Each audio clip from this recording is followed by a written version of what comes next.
নারী টি-20 বিশ্বকাপের পর্দা উঠবে ৩ অক্টোবর। উদ্বোধনী দিনে মিশন শুরু করবে বাংলাদেশ। বি গ্রুপে স্বাগতিকদের সঙ্গী 4 দল খেলবে ঢাকায়। গ্রুপ এ এর সব ম্যাচ হবে সিলেটে। বিশ্বমঞ্চে ভালো খেলার আশা বাংলাদেশ অধিনায়ক নিগার সুলতানা। আর দর্শক উপস্থিতি বাড়াতে গুরুত্ব দিচ্ছে বিসিবি, জানিয়েছেন সভাপতি নাজমুল হাসান পাপন।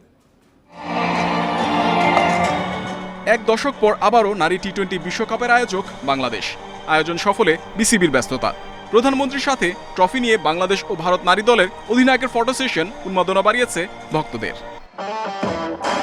18 দিনের মহারণ শ্রেষ্ঠত্ব প্রমাণে 10 দলের লড়াই 2 গ্রুপে ভাগ হয়ে। বর্তমান চ্যাম্পিয়ন অস্ট্রেলিয়ার সাথে ভারত, পাকিস্তান, নিউজিল্যান্ড ও কোয়ালিফায়ার 1কে নিয়ে গড়া হয়েছে গ্রুপে, যার সব ম্যাচ হবে সিলেটে। বি গ্রুপে স্বাগতিক বাংলাদেশের সঙ্গে South Africa, West Indies, England ও কোয়ালিফায়ার 2। এই 5 দলের সব লড়াই মিরপুরে। 3 অক্টোবর শুরু বাংলাদেশের মিশন, খেলবে কোয়ালিফায়ার 2 এর সাথে। পরের 3 ম্যাচ 5, 9 ও 12 অক্টোবর। প্রতিপক্ষ যথাক্রমে ইংল্যান্ড, ওয়েস্ট ইন্ডিজ ও সাউথ আফ্রিকা। 2014তে 1 ম্যাচ জয়ের পর পরের 4 আসরে জয়হীন বাংলাদেশ।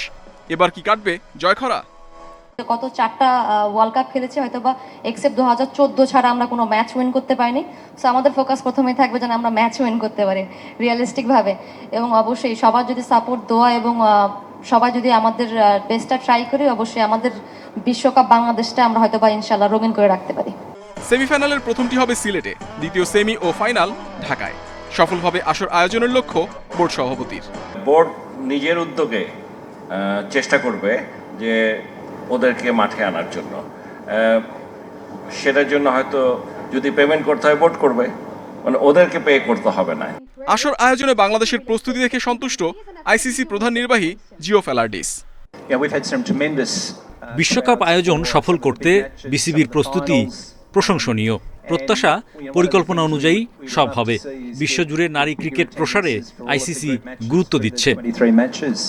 বাংলাদেশে নারী টি-20 বিশ্বকাপ সফলভাবে আয়োজন করে আইসিসির সুনজরে থাকতে চায় BCB. Muhammad Nazim, independent news, Dhaka.